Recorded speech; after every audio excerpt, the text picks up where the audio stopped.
they say schools are like congressmen. Overall, people hate them, but your local one's okay. Right. I think there's truth to that. And here's the other a couple things I wanted to pick up on. You guys covered a lot of the good ground, Carter Elementary, and the surprising increase in number of students. Here's another issue. Austin East. In trouble because of the No Child Left Behind standards. What's going to happen to Austin East?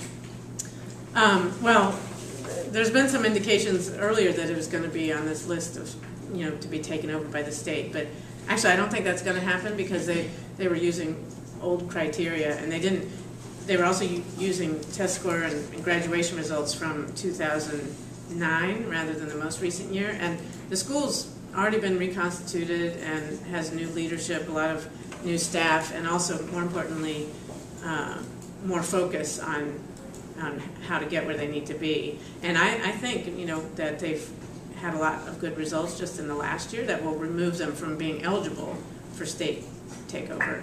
So I don't think the state will take it over, and I think that would actually push the school back along, would do more harm than good. I have little confidence that bureaucrats in Nashville can do better than bureaucrats locally on running the school system. I mean, especially if things are moving in the right direction, which I think that the new data will show is happening.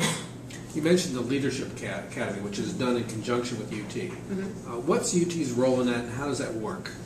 Well, it's actually a degree program. I'm not sure what letters the degree will be, but graduates will be get certified as administrators for the state of Tennessee. All the instruction takes place Tennessee faculty. It's within the department, education department or whatever the long, Department of Education, any human ecology, whatever.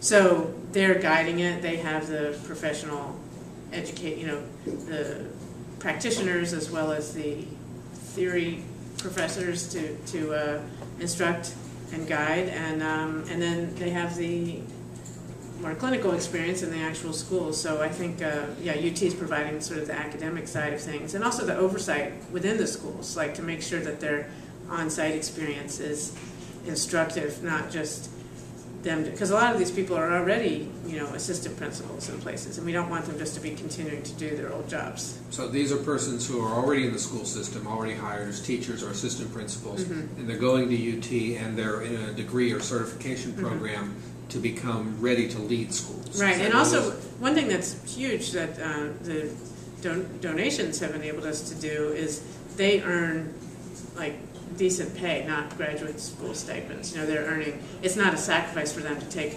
a year away from their regular jobs. They can earn their degree while not having to lose their salary. So that's significant. So they leave their jobs and they're full-time students for a year, mm-hmm. and then presumably the program continues a little bit after that until they finish, or? Yeah, I think it started at the beginning of this summer, so it's more like a 15-month program, I think. And the initial class is all Knox people who are currently employed by Knox County, but it doesn't have to be. It can be non-traditional candidates or candidates from outside Knox County. But the partnership is UT and Knox County schools, so the agreement is that at least for a certain time after they get this degree, they would work as administrators in Knox County. Not necessarily go right to principalships. We don't know whether there'll be vacancies, but it's a big system. There are always some vacancies.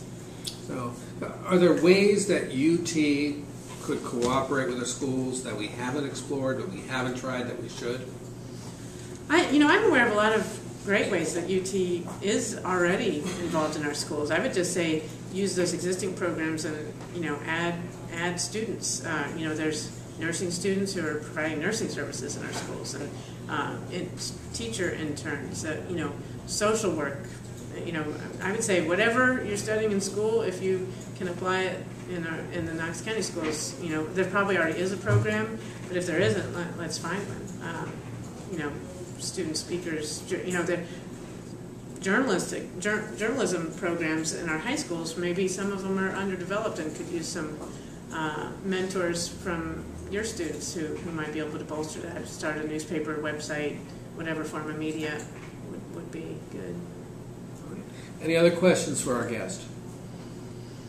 India, thank you. Yeah, thank you. It's been so much pleasure. You guys, I'm sure, learned a lot about our schools. Well, I want to just commend you guys. I mean, I get interviewed by the press all the time.